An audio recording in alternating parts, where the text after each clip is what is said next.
Boa noite, galerinha do Papo Filosófico, como prometido, às 8 horas da noite, um pouquinho, 8h03 aí, um atraso significativo, porém nada que vai atrapalhar o nosso bate-papo de agora à noite. Como prometido à tarde, como eu já falei de antemão à tarde, estou aqui ao meu lado hoje o professor Davi, estou aguardando esse encontro, já faz um mês e meio, 2 meses já, né? Aí consegui aí laçar o Davi e fazer com que ele participasse hoje. Obrigado, Davi, tá? Pela sua participação. Boa noite e suas considerações iniciais. Olha, falar sobre o tema hoje, tá? É muito difícil, porque, afinal de contas, quem está vivendo a situação, de repente, daqui a alguns anos, vai estar recordando, pura e simplesmente.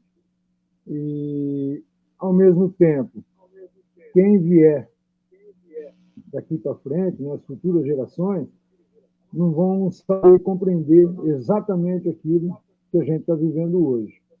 Então, são considerações que a gente tem que levar em conta, a realidade de que se vive e o imaginário daqueles que vão tentar entender o que se viveu. Bom, mais uma vez, boa noite. Eu vou colocar como reflexão e pedir logo que passar a palavra para o Davi, para que ele possa aí, iniciar o nosso bate-papo. Dois pensamentos, né? Que a escuridão da ignorância é mais confortável do que a luz da verdade. Um outro pensamento, esse é meu, né? Um outro pensamento que não é meu, que é um povo que não reconhece a sua história está fadado a repeti-la, que é do pensador chamado Edmund Burke. E o outro, né, que a vantagem de não se ter memória é reviver as mesmas coisas boas sem saber que são elas. No caso, Friedrich Nietzsche. É com você, Davi. Um povo sem história. A história de um povo é referência daquilo que o povo conhece sobre si próprio, na verdade, né? Aquilo que você tem referência de um passado, de uma realidade que se foi, e de repente a gente não vivenciou. Mas, né, nesse caso, pela sua fala, a gente tem que lembrar que a historicidade ela é relativa. Depende do interesse de cada um. Tem aqueles que defendem certos princípios, certos valores, que, na verdade, não condizem com a realidade. Sempre houve esse embate. Se nós pegarmos por hoje a atualidade, a quem interessa o isolamento, a quem não interessa o isolamento, como vai ser o trato dessa questão na mentalidade das pessoas? A propaganda, a mídia, ela coloca conceitos, coloca ideias que a gente tem que refletir muito a respeito. Não é simplesmente aceitar aquilo que está sendo falado, aquilo que está sendo colocado. Existem interesses em cima disso. E isso coloca a população, principalmente, né, como você colocou, professor, os menos informados, à disposição daqueles que têm interesse de guiar essa massa a seu favor. Tá? Se a gente voltar um pouquinho, né, vamos pegar uma fonte histórica importante, que é a Bíblia, na época de Cristo, fala-se muito sobre os leprosos. O que ocorria? Eram isolados, eram tratados como seres pestilentos. Hoje, a ciência, a hanseníase, a lepra mais conhecida, com facilidade, você tem um tratamento caseiro. Tá? Se você pegar na Idade Média, por exemplo, quando ocorreu na Europa, vindo também da China, a chamada peste negra, né, a peste bubônica, as pessoas fugiam com medo de se contagiar. falta de informação? Informação de menos? Não sei. Hoje, a mídia já trabalha essa informação num tempo muito rápido, a ponto de formar opinião. Após a Primeira Guerra Mundial, outro caso, né, foi uma pandemia chamada gripe espanhola, quando se estabeleceu que deveriam usar máscaras. Era algo ridículo para o conceito estético da época. Mas quem usou essa máscara, quem fez aquilo que foi determinado como regra, como norma, acabou sobressaindo. Não podemos esquecer que foram milhões de mortes por causa da gripe espanhola. No Oriente, é tradicional uma questão de saúde, as pessoas se sentirem mal fisicamente, né, por um trato de saúde, sair à rua com máscara.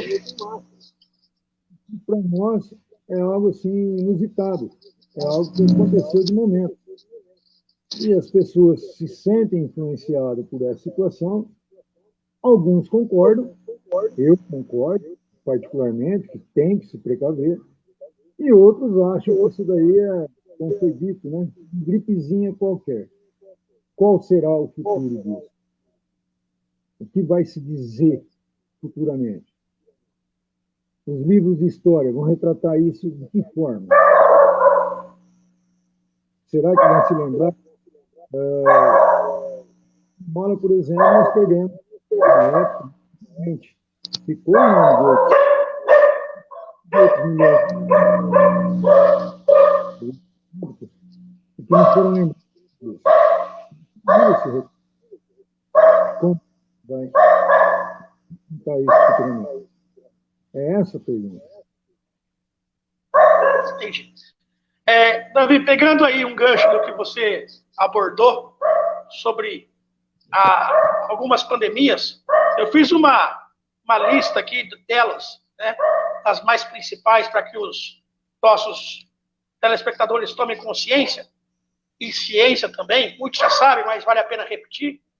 E eu queria que você contextualizasse cada qual no seu período, ok? Se for possível. Você relacionou, no caso, a primeira peste que a gente tem notícia, né? Assim, mais claramente, que é mais retratada, é a famosa peste justiniana, que ocorreu lá no ano de 541 depois de Cristo, mais especificamente ali começando em Constantinopla. Peste justiniana por causa do imperador, né, da época.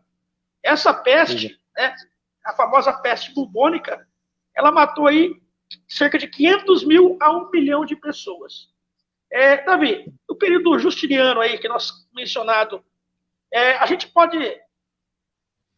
Você pode contextualizar o modo de vida das pessoas nesse período? E fazer uma relação com hoje? Sim, em todos os sentidos, porque, na verdade, hoje, como eu disse, né, já foi falado, as pessoas têm muito mais informação a respeito. Cabe a cada um aceitar a informação que é passada, acreditar que isso é uma realidade ou não. O que, na verdade, aconteceu em épocas passadas é que a informação era muito relativa. Você não tinha aquela agilidade que tem hoje, que a tecnologia proporciona para a gente. Então, ficava algo no ar. O que pode-se dizer hoje, por exemplo, coloquemos o seguinte, tá? Uma pandemia na antiguidade. Uma febre amarela, uma malária, doenças pior, sarampo, tuberculose, né, que matou muita gente no Brasil. Nós temos aí pessoas famosas, né? O Noel Rosa, com apenas 20 e tantos anos, acabou falecendo por tuberculose. Hoje são tratadas de forma domiciliar, em casa. O que vai ser com o que a gente tem agora? Na antiguidade, será que tinha acesso a esse tipo de informação? Ou era mais uma crendice? são castigos divinos, vamos pôr assim, cada qual na sua religião, uma praga que acontecia, uma pandemia que acontecia, era tratado como uma praga divina, em desacordo com os deuses, digamos assim. E hoje, o que a gente sabe a respeito daquilo? A ciência retrata isso com um fundo, um vínculo com as transformações que o mundo sofreu. A tecnologia trouxe para nós a maior comunidade, mas também alavancou situações que não existiam há tempo atrás. Vamos só recordar, né? A questão do investimento. Agora à tarde, por exemplo, recebi um vídeo sobre uma nuvem de gafanhotos que está assolando a Argentina, Paraguai, e vai chegar até o Rio Grande do Sul. É só aqui na América do Sul? Não. Está ocorrendo na Ásia também. A mudança climática, o efeito estufa, ele age também de forma a colocar as sociedades, vamos pôr assim, em risco. Sim. Tá? A atuação do homem se volta contra o próprio homem.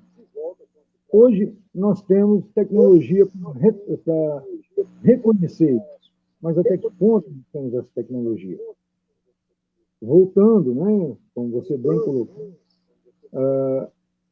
no Império Bizantino, Constantinopla, vamos um pouquinho depois, a peste negra, que assolou o Ocidente Europeu. Isso são causados por quê? Pela intensa movimentação.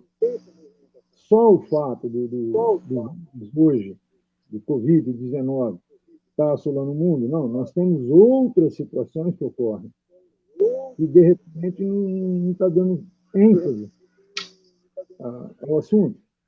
Tá? As mudanças que estão ocorrendo no mundo, devido à tecnologia, ao avanço tecnológico, à globalização, à mundialização, digamos assim, de cultura, de pensamento, de estrutura econômica, política, ela vem afetando a sociedade, o indivíduo e o coletivo também. Como que nós podemos resolver isso? Essa é a pergunta. Como que será o novo normal? Como que nós vamos retratar o futuro, vamos pôr? Imaginemos daqui 2 anos. Tá? Hoje a tecnologia nos coloca aqui dentro de casa, conversando com o mundo. Grandes empresas já estão com esse serviço de home office há tempo.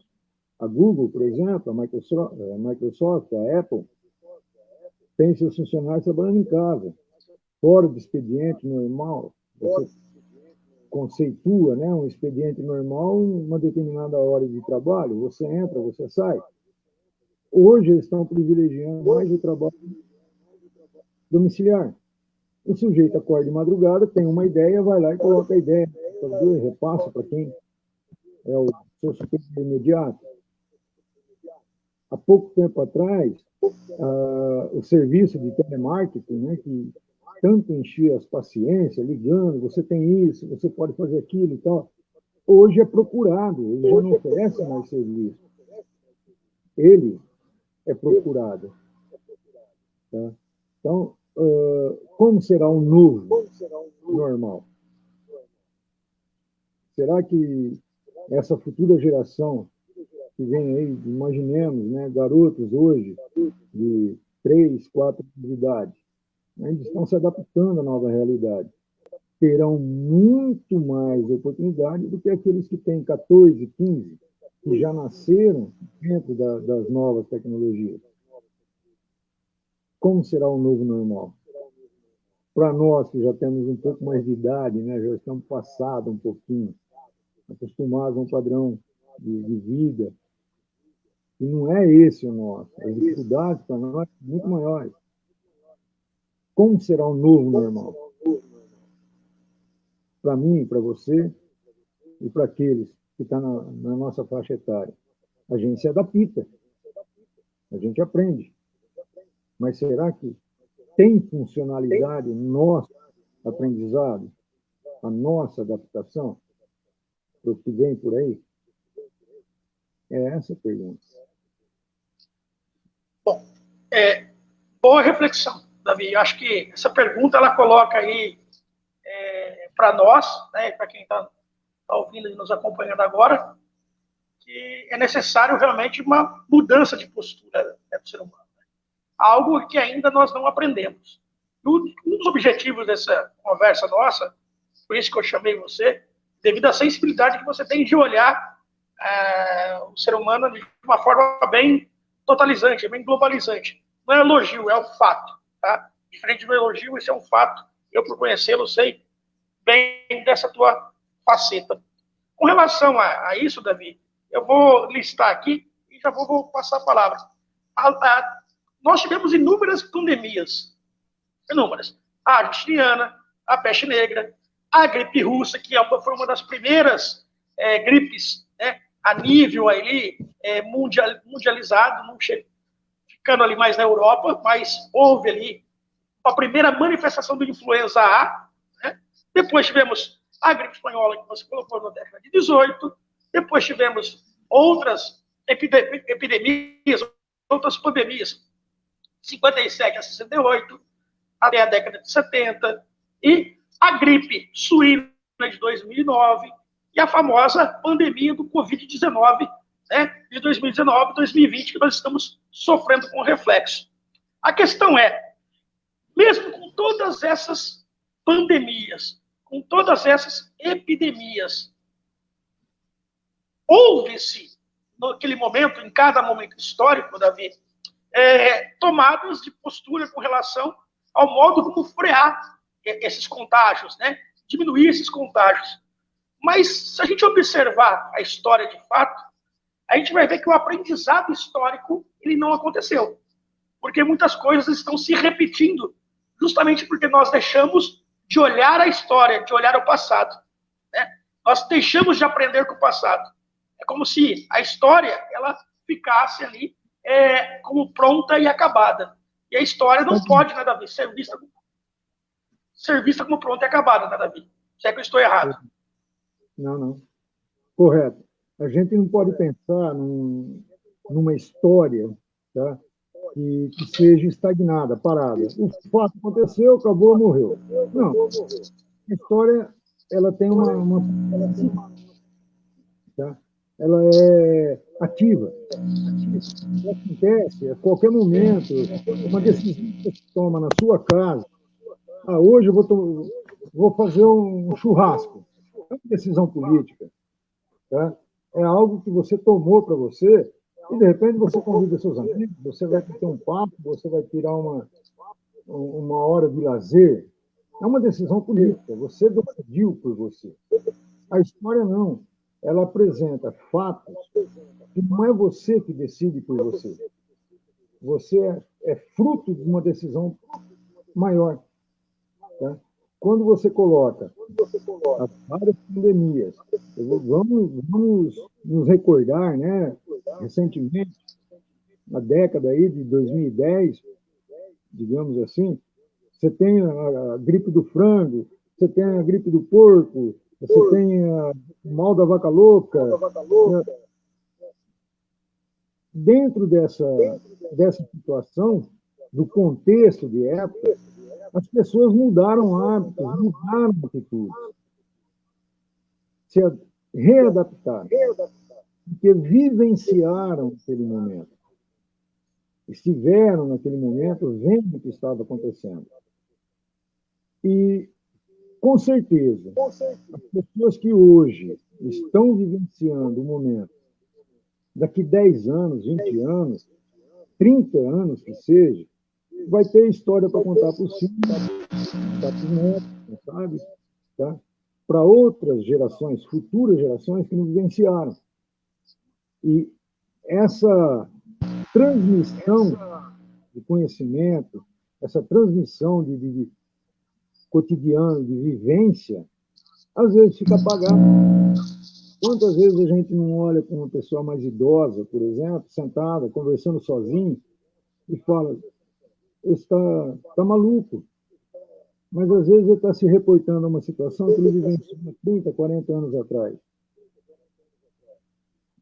Eu, particularmente, falo isso porque eu conheço pessoas muito bem, pessoas idosas, né, como na minha área de história, eles têm história para contar. E como dizia aquela dupla sertaneja, feliz daquele que tem história para contar. Se você tem um pouquinho daquilo que eles têm para passar, você pode ter certeza que você não vai passar a mesma situação. Quando a gente fala de 80, 90 anos atrás, como foi há 100 anos atrás, a gripe espanhola, para muitos, isso daí foi uma gripezinha. Já fala gripe espanhola. Mas e para aqueles que vivenciaram na carne mesmo, pessoas que sofreram com os efeitos do vírus, que perderam familiares, será que eles vão ter a mesma ideia, o mesmo conceito? Ou vão mudar a atitude? Essa é a questão. Como será? Temos a pergunta. O novo normal. Será que você vai ter confiança? A confiança de chegar num lugar e falar aqui eu estou seguro? Mesmo nas questões básicas. É ir a um supermercado, é ir a uma farmácia, uma consulta médica no hospital. Será que aquela segurança que você tinha, coisa de 6 meses atrás, vai indo embutido na tua mente? O que é isso? Cada um tem sua resposta. Exatamente. Davi, professor Davi, uma das coisas que está acontecendo e muito, e parece que a gente ainda não aprendeu, né? Principalmente o Brasil não aprendeu, é que, mais uma vez, as políticas públicas, elas estão deixando a desejar. Em que sentido? No sentido que nós estamos vivendo uma pandemia, e nessa pandemia, e a pandemia, como ao longo de toda a história, os mais necessitados é quem pagaram com a morte. Né? A desigualdade social existente mais uma vez, coloca aqueles que são os menos abastados na linha de fronte e acabam sofrendo com isso. O Brasil, sabemos que é um país totalmente desigual, com problemas econômicos, sociais, políticos, né? Por aí vai.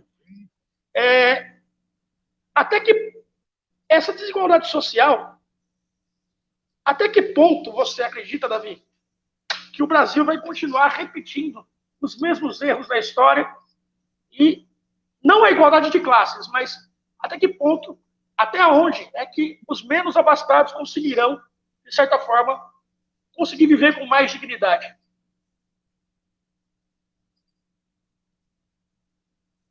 Pensando desse lado, professor, a gente sabe que, historicamente, o Brasil foi, desde o início, ocupado, né, por privilegiados, por uma elite socioeconômico que, assumindo o poder, fez prevalecer seus interesses.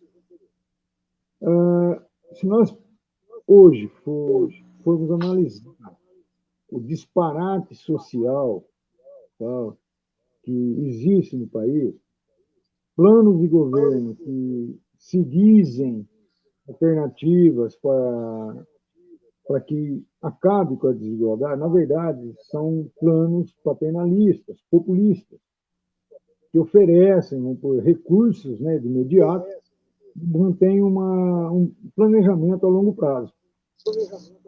Vamos imaginar o seguinte, na nossa área, educação, tá? O que importa na educação hoje é formar, para mim, para você, professor, para todos aqueles que estamos atuando na área de educação, é formar pessoas conscientes. Mas o mercado exige pessoas capacitadas para exercer uma determinada função, que tenha um conhecimento para que faça isso. Tá? Hoje você pega um aparelho eletrônico e dá as instruções de uso em várias línguas e, de repente, a sua funcionária, a sua secretária dentro de casa não sabe o português. Onde foi dada a estrutura para que essa pessoa pudesse manusear tal aparelho? Tá? E assim é nas grandes empresas. A tecnologia está vindo, como eu já disse, a tecnologia está chegando cada vez mais forte, mais a máquina cada vez mais substituindo a mão de obra do trabalhador, aquela mão de obra física, propriamente dita, né? E está exigindo mais um trabalho mental, intelectual. Quando é que a gente vai acabar com esse disparate social? Não é abismo, né? É uma ribanceira social. Quando houver prioridade na área da educação, que atenda realmente ao interesse da população, não só em oferecer a escola, oferecer a merenda, oferecer transporte, as benéficas, vamos por assim, mas sim conscientização. Muito se fala, o que se é feito. O resultado vem a cobrança.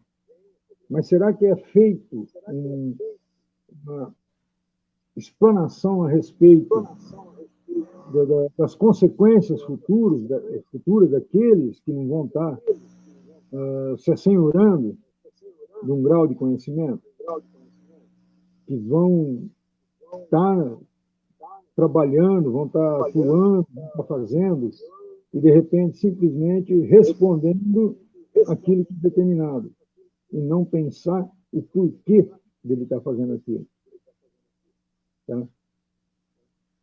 A disparidade social é histórica. O negro, o índio, o mestiço, sempre foram tratados como indivíduos sub-humanos, digamos assim, né? Numa cultura. Será que essa questão do trato irracional que as pessoas têm do elemento do diferente ser inferior é algo que não tem que ser trabalhado? A gente trabalha tentando evitar essas disparidades. Mas enquanto não houver um trabalho mais amplo, inclusive com o uso da mídia, e não é só fazer propaganda de pessoas bonitas, mostrar a realidade mesmo do que acontece. Isso vai acabar? Não trabalho a longo prazo. De imediato, nós vamos tentando. Mas o resultado vai demorar bastante tempo. Davi, eu me atentei no que você estava explanando até o momento e me veio realizar uma pergunta que eu estou fazendo para todo mundo da área de educação e eu não poderia deixar de fazer para você essa pergunta, deixar de fazê-la, né, a você essa pergunta. A pandemia, ela escancarou os dilemas da educação brasileira? Sim, podemos dizer que sim. De 0 a 10, tá? De escancaramento chegou a 9. A gente não estava preparado, mesmo sabendo o que estava acontecendo, iniciado na China, passou pela Europa, tudo aquilo que aconteceu, como eu disse, a tecnologia trazendo informações cotidianas, rápido, tá? O brasileiro não se preocupou. Por que não se preocupou? Está acontecendo lá, aqui não acontece. Hoje, se você colocar todo o trato que está sendo feito em relação a isso, questões políticas à parte, né? Interesse político à parte, todo o trato que está se dando a pandemia que está ocorrendo, ela deveria ter ocorrido como estava acontecendo fora do Brasil. Você vê que tem casos de países, como o Uruguai, por exemplo, tá? Que uma das primeiras medidas foi fechar as fronteiras. Existe o caso lá? Existe. Mas a população, a densidade demográfica e o número de casos é relativamente pequeno. Na Itália ou na Espanha, quando foi colocado que deveriam ficar em casa, que não iriam trabalhar, que as atividades, né, cotidianas estavam encerradas, o pessoal foi para a praia. É o que acontece no Brasil. Você vê festas, você vê folguedos, né? Claro, guardadas as proporções. Não existe mais a festa do peão, não existe mais a festa junina, mas sempre tem um ou outro fazendo festinha no chácara, no aniversário. Será que isso foi tratado realmente como deveria ser tratado? Se comigo não aconteceu, então não vai ter problema. Mas com quem aconteceu? Pergunto, já imaginaram ter um caso desse em família? Eu não tenho, graças a Deus e ao nosso trabalho de isolamento. Mas e aqueles que têm? Será que foi dado ênfase realmente ao fato da forma que deveria ser dado? Carnaval poderia acontecer? Fica a pergunta, né? Ou é um interesse político-econômico em cima disso? Tanto que os estados que têm a maior incidência de contaminação são aqueles que tiveram, né, as festas de carnaval. Para você ter uma ideia, o estado de São Paulo, para vocês, né? O estado de São Paulo, ele passou dos 260 mil casos confirmados, né? E está chegando aí aos 14 mil mortes, né? Dentro das 55 que nós já estamos nos aproximando, né? O estado de São Paulo. Só São Ô, Davi, estado de São Paulo. Professor, há uma crítica muito grande na mídia, nas redes sociais, com relação ao isolamento social. Né? Que o isolamento social ele é para ricos e não para pobres. Né? Se a gente for fazer uma análise fria, né, calculista, a gente vai chegar nesse senso comum. Né? O isolamento social é para ricos e não para pobres. Afinal de contas, os ricos, como dizem, né, têm como sobreviver. E os pobres, não, têm que trabalhar. E dentro dessa análise que foi feita, o nosso governo federal, desde o início, estava propondo o isolamento vertical e não horizontal. Né? E o Estado de São Paulo, indo na contramão disso, fez isolamento horizontal. No que falhou o Estado de São Paulo fazendo esse isolamento mais radical? No que falhou? Falhamos na educação, falhamos nas políticas públicas. Onde está a falha principal? Se é que podemos acusar alguém. Professor, eu vejo essa falha não como uma política pública, não como algo mediano, a infraestrutura. A gente sabe que no Brasil a infraestrutura, né, água, esgoto, tudo aquilo que seria o básico para a população, transporte, ela é deficiente, e muito deficiente. A população de baixa renda ela tem que se submeter a ganho ínfimo, a sacrifícios enormes, para poder, pura e simplesmente, sobreviver. A política pública que a gente viu que existe no país, onde uma pequena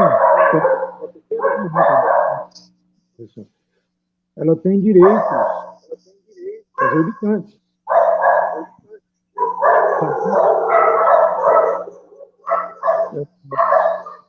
e isola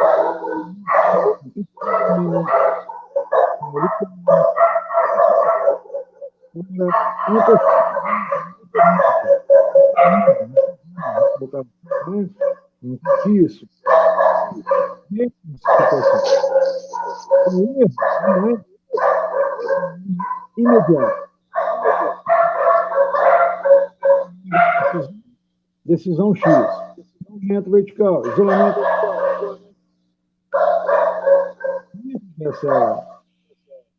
dessa premissa, viu quais eram as condições da população, tá? Pobre. Essa população trabalhar foi dado como eu disse, alguns instantes atrás, uma política paternalista, tá? Uma política populista. Vamos fazer o quê? Nós bônus de R$600 por pessoa, você vai poder sacar uma parte do dia. O que ajuda isso? Isso é algo imediatista, é algo de momento. E a longo prazo, o que vai acontecer? Vamos. Me entendam, tá? Não estou.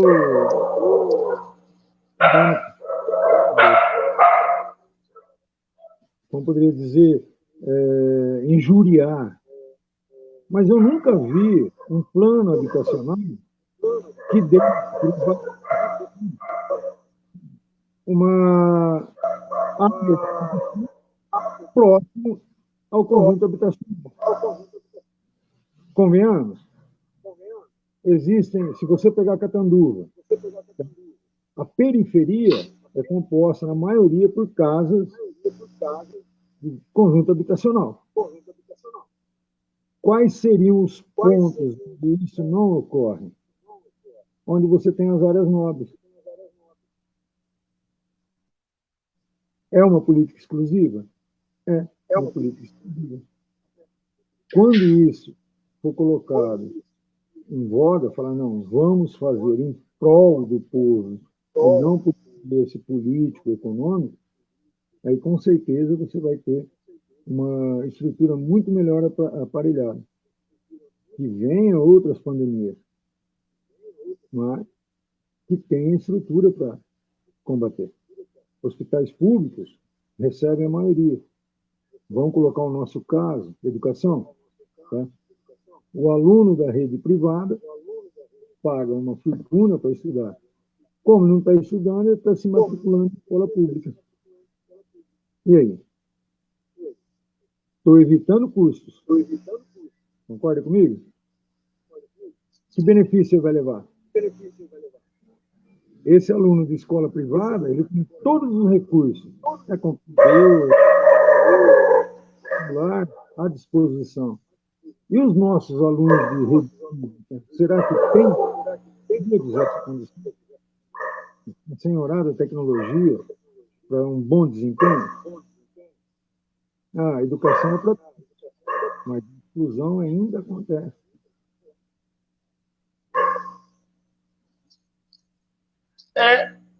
Professor, um dos grandes problemas aí que a gente está enfrentando, né? Eu me incluo porque sou seu parceiro, seu companheiro de trabalho, e o que a gente está enfrentando é com relação justamente à participação dos nossos alunos, né? Nos afazeres escolares. Sabemos a dificuldade de alguns com relação à não tecnologia, né? E por isso estamos procurando outros caminhos para poder chegar nesse aluno, e um dos objetivos dessa nossa conversa é justamente chegar nesse aluno. E já que a gente está falando do aluno em si, né, eu queria que você trazesse aí uma palavra aí para que incentivasse nossos alunos a realmente se importarem com o conhecimento. Né? E nada melhor do que você para poder fazer essa chamada, essa convocação. Por favor. Professor, eu Eu, particularmente, tá? Demagogia, querer se mostrar, mas cada vez que eu entrava em sala de aula, que agora não temos mais a presencial, né? Fica só imaginário, eu olhava para cada um deles e dizia o que querem.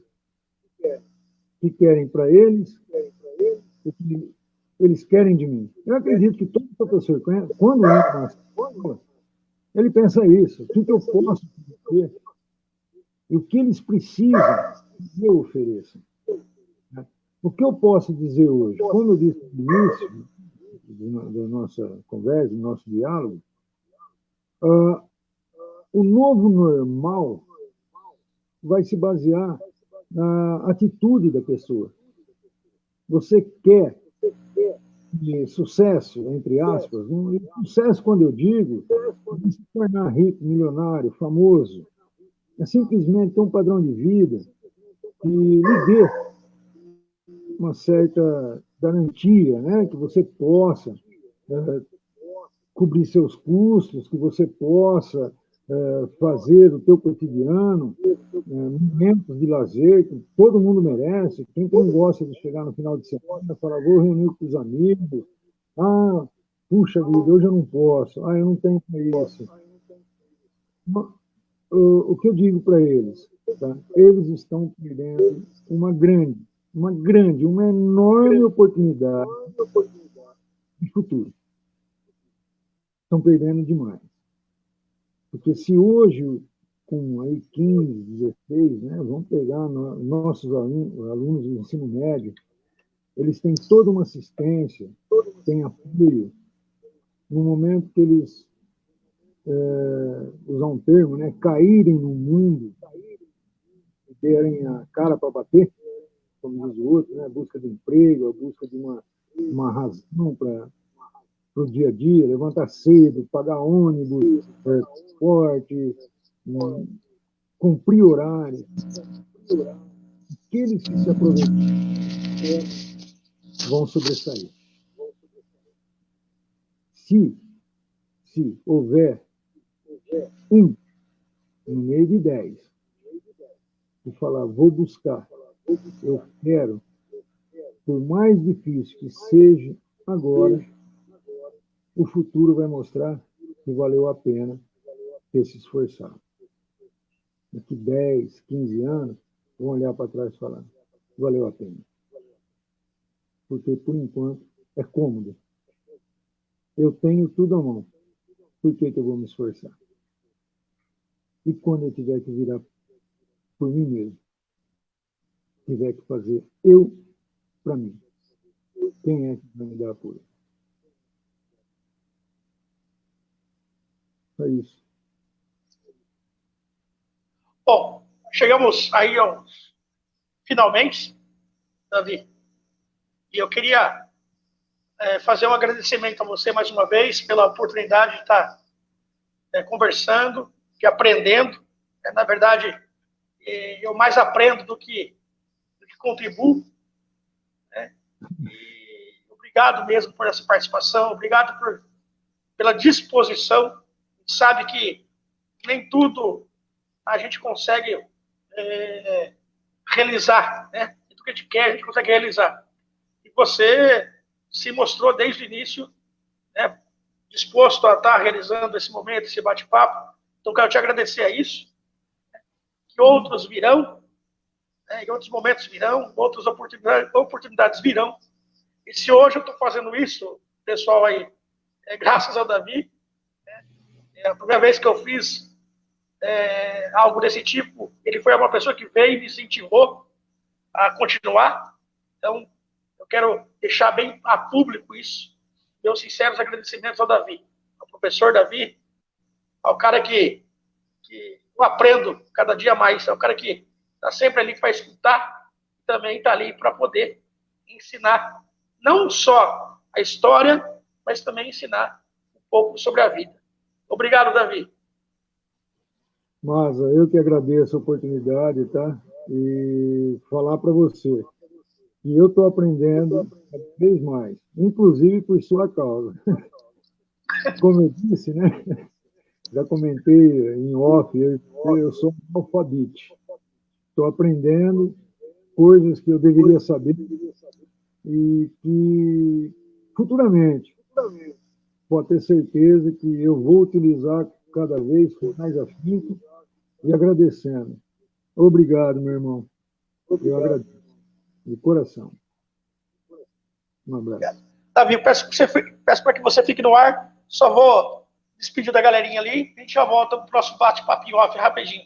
Galera, esse foi mais um bate-papo, mais um papo filosófico. Voltaremos aí na sexta-feira e no sábado com profissionais da saúde, né?